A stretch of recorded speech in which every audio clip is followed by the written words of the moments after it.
Olá pessoal, tudo bem com você aí de casa? Antes de iniciarmos aqui o programa, eu preciso apresentar para vocês o que a Cine vem revolucionando a nossa mesa, né?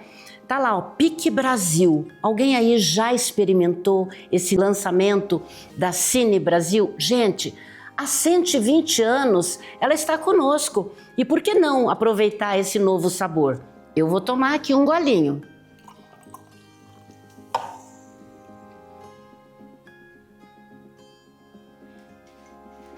Muito bom, delicioso. Hoje estou trazendo aqui pela segunda vez, né, o gestor proprietário da Qualidade Saúde.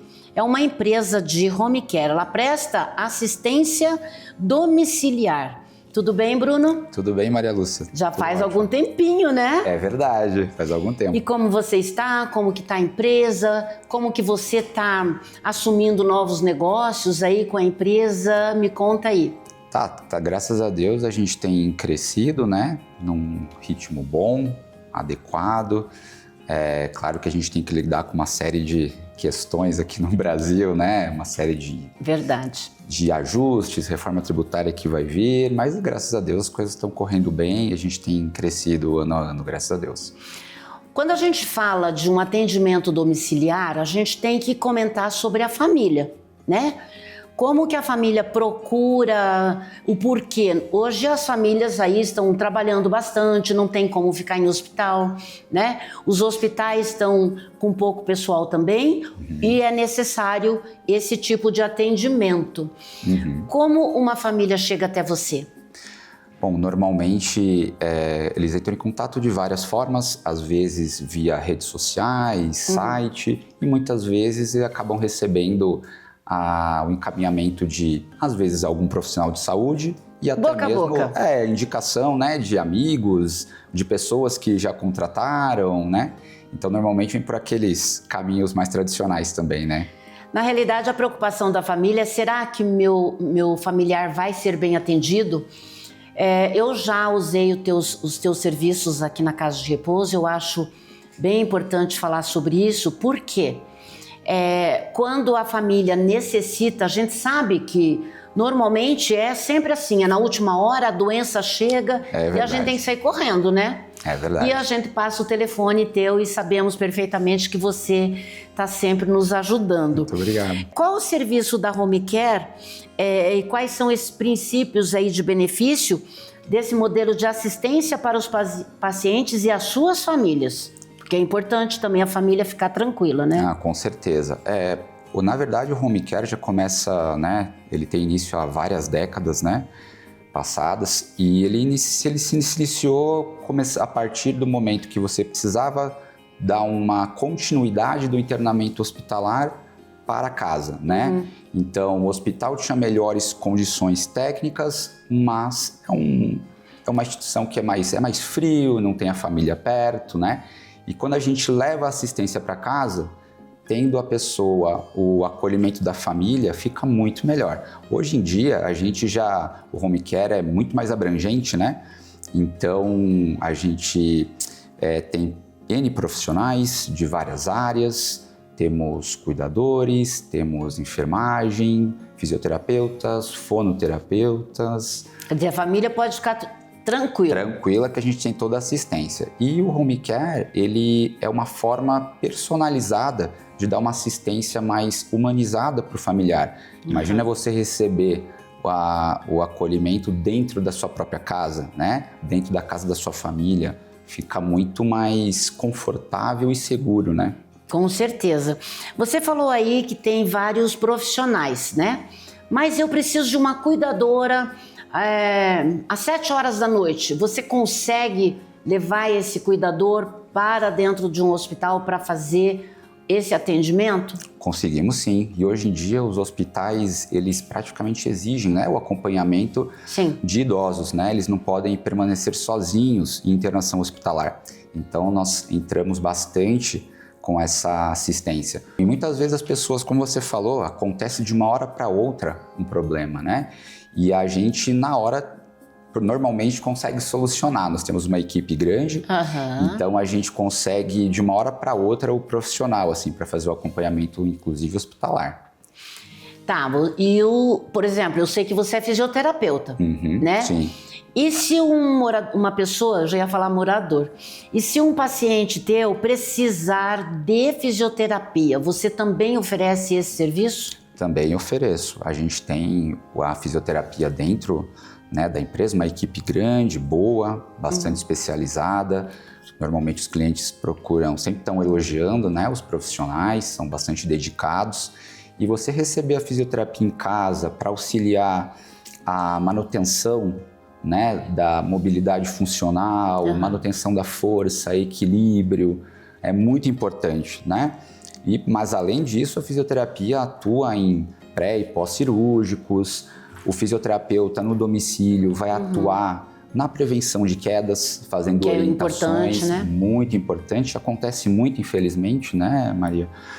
E a gente faz isso no conforto do lar, a pessoa só aguardando para receber, mantendo o compromisso ali, fica muito mais fácil, né, também. Existe aí uma resistência que você deve considerar perante a família, um medo? Como que eu vou deixar meu familiar com uma pessoa que eu não conheço? A gente pensa bastante assim, em que momento a família deve considerar que realmente chamar o Bruno, chamar a empresa do Bruno vai trazer tranquilidade e confiança? Quando o idoso começar a apresentar algumas coisas, como por exemplo, dificuldade nas atividades de vida diária, como banho, na hora de se vestir, na hora de administrar as próprias medicações, muitas vezes ele pode se confundir, né? Confundir as medicações ou esquecer de tomar, é muito comum isso, né? Então, nesses momentos, é muito importante você ter uma supervisão um pouco mais próxima, né, do idoso. E a gente entra justamente aí, porque é um auxílio, é uma supervisão profissional, né? Certo. E ao mesmo tempo, a gente estando na casa do cliente, a gente promove muito mais segurança, né? Você acha que a família, então, ela é beneficiada tendo um comprometimento com a tua empresa, com a qualidade? Esse auxílio acaba sendo assim, você tira um pouco a sobrecarga, tanto física e emocional da família, né? Muitas vezes a família também sente dificuldade de, justamente como você falou, né, e perguntou, qual é esse momento de entrar, né, com essa ajuda. Eu acho que nesse momento onde o idoso começa a apresentar algumas dificuldades diárias, é que a gente tem que entrar, né, para preservar a sua qualidade de vida, né?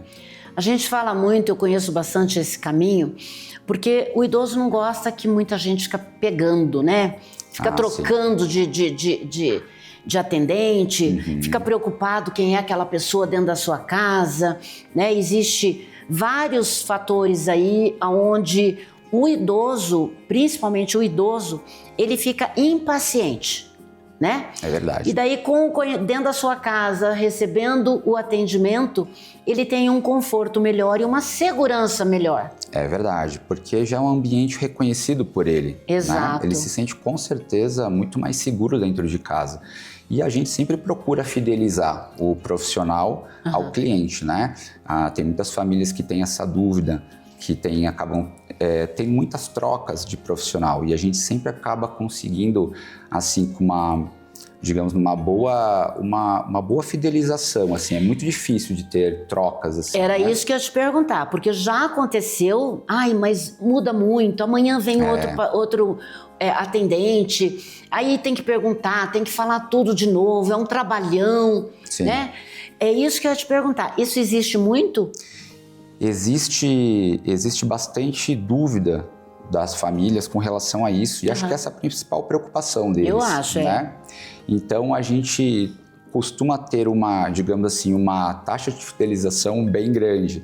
A gente consegue fazer com que o profissional fique aderido ao cliente, né? A gente procura traçar o perfil do profissional sempre antes de colocá-lo num determinado trabalho, numa determinada assistência, e com isso a gente já consegue aumentar essa fidelização, evitando as trocas, né, de profissionais, que, como você bem colocou, é ruim para as famílias. Né? Ter que explicar tudo novamente, como que é a rotina do idoso, né? Então, assim, a gente consegue manter uma qualidade maior. Essa personalização aí de atendimento é de acordo com cada realidade. Isso, de acordo com cada realidade, né? Cada família tem uma necessidade.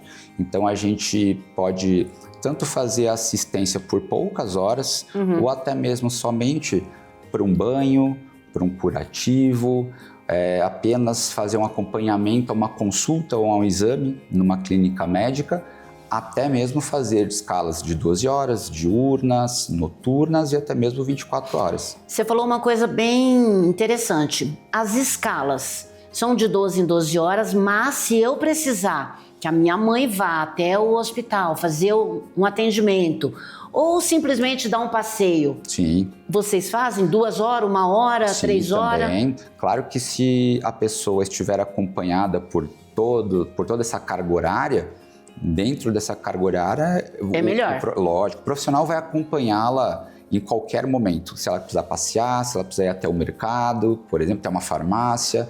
O ideal é que sempre o profissional a acompanhe, né? Mas se ela precisar somente para isso, por pouco tempo, por poucas horas, nós também Eu fazemos. acho esse trabalho muito... Nossa, tem que ser muito bem aceito. Porque as dificuldades hoje é do idoso. Quanto tempo eu posso morar sozinho? O que eu posso fazer? Poxa, eu queria ir dar um passeio no parque, mas eu não tenho ninguém para ir. Então, seria ótimo aí, é um trabalho que faz bastante jus ao que você promete, né? É verdade, Maria. Isso ajuda bastante, porque muitas vezes ele mora sozinho, como você bem colocou.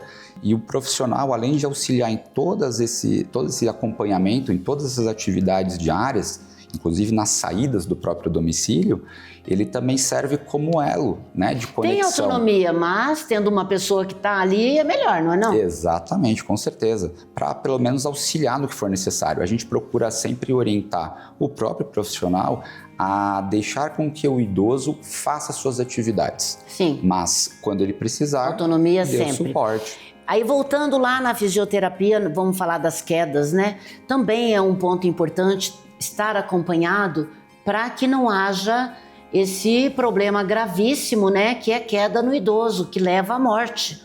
E nós sabemos disso, né? É verdade. Então aí se faz tão necessário, né, o acompanhamento de um profissional, principalmente quando o familiar não pode estar junto, né? Por questões profissionais, para trabalhar, as dificuldades do dia a dia, né?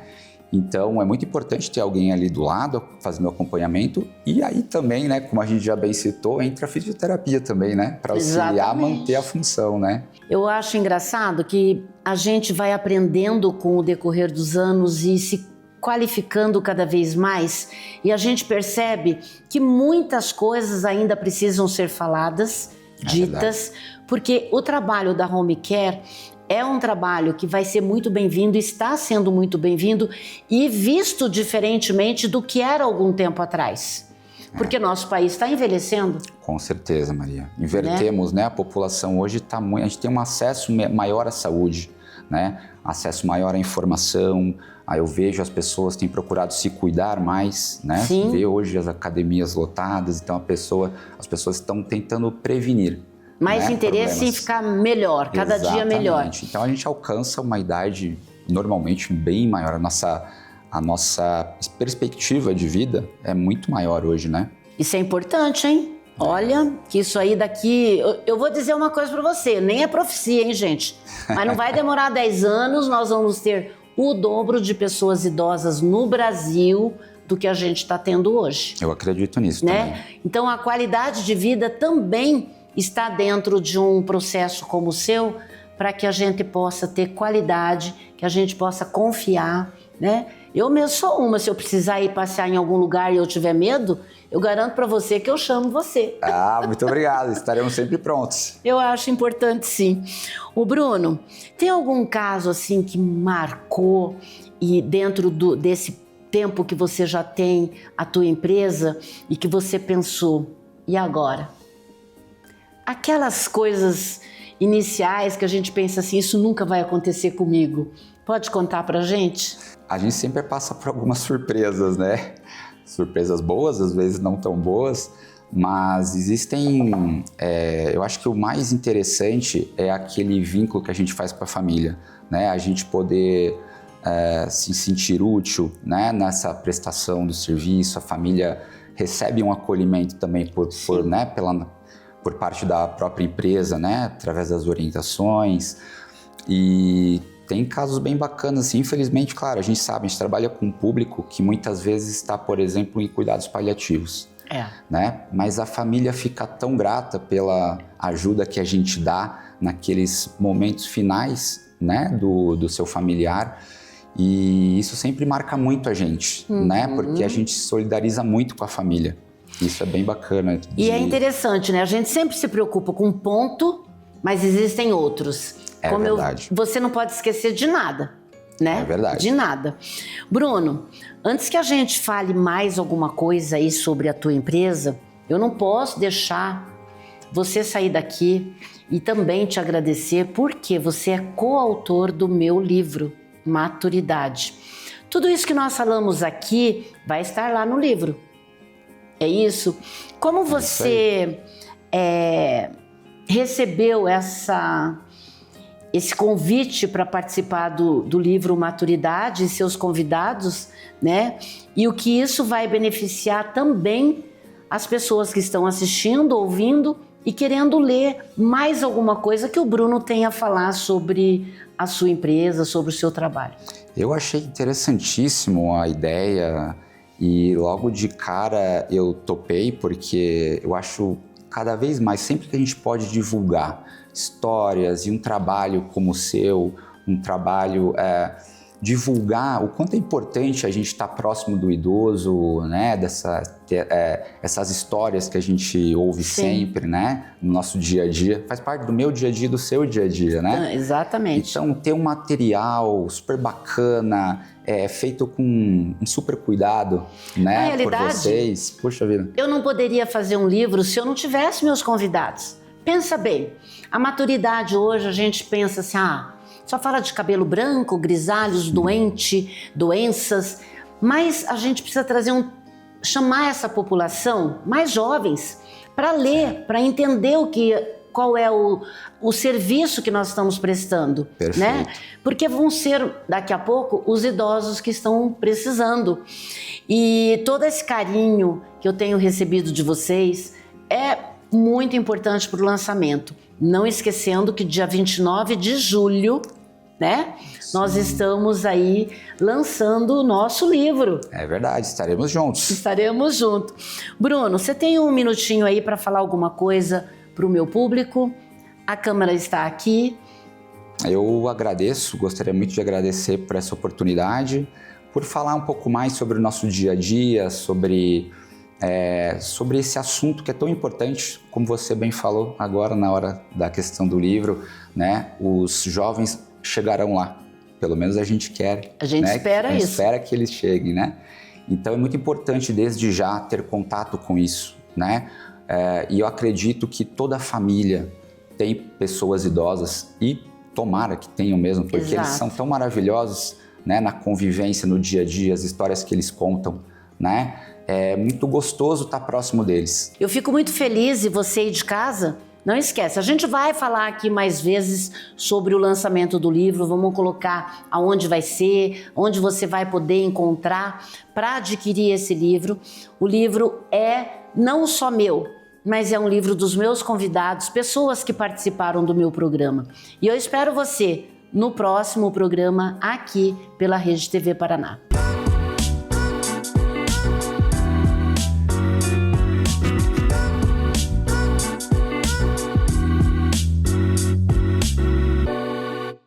Olá pessoal, é um prazer novamente estar com vocês aqui na Rede TV Paraná, nesse quadro Mente em Foco, onde estaremos sempre falando sobre temas de saúde mental, levando as informações para vocês e podendo também compartilhar as dúvidas e compartilhando também as respostas, podendo ajudá-los da melhor forma com as informações. Hoje vamos falar sobre um tema que está presente na vida de muitas pessoas.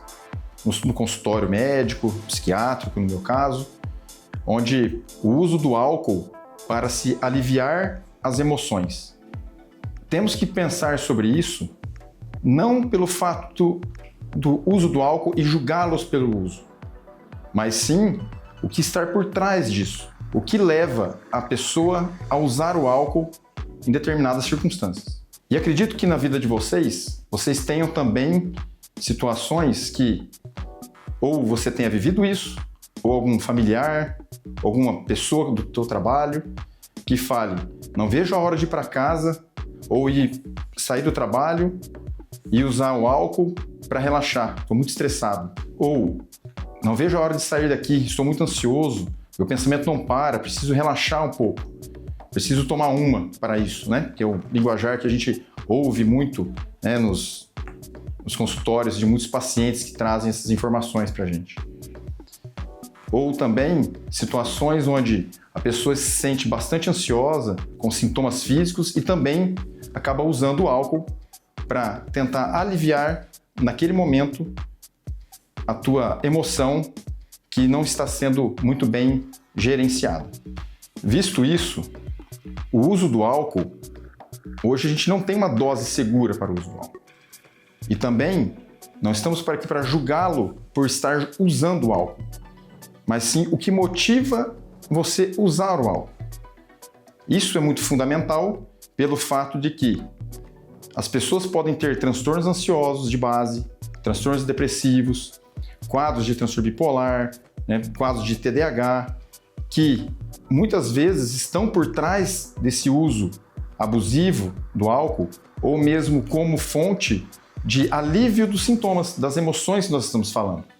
Seja ela dos sintomas ansiosos, sintomas de vazio, aquela sensação, né, de vazio, vivendo um luto onde a pessoa fica angustiada, com medo, uma tristeza intensa, e busca-se muitas vezes o uso do álcool para tentar aliviar os sintomas nesses momentos.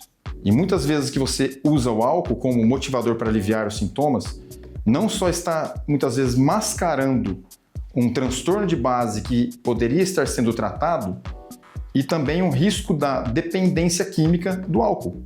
E a dependência química do álcool, nós temos que estar bastante atentos que causam bastante prejuízos, né? Mesmo buscando alívio imediato, como se fosse melhorar aquela situação naquele momento, mas também trazer problemas orgânicos, né? Como risco aumentado de câncer, né? De boca, de laringe, né? A parte de esôfago, da parte do trato gastrointestinal, como outros também, assim como cirrose hepática, dentre outros também, questão de hipovitaminoses. Então, tem uma gama de consequências do uso do álcool.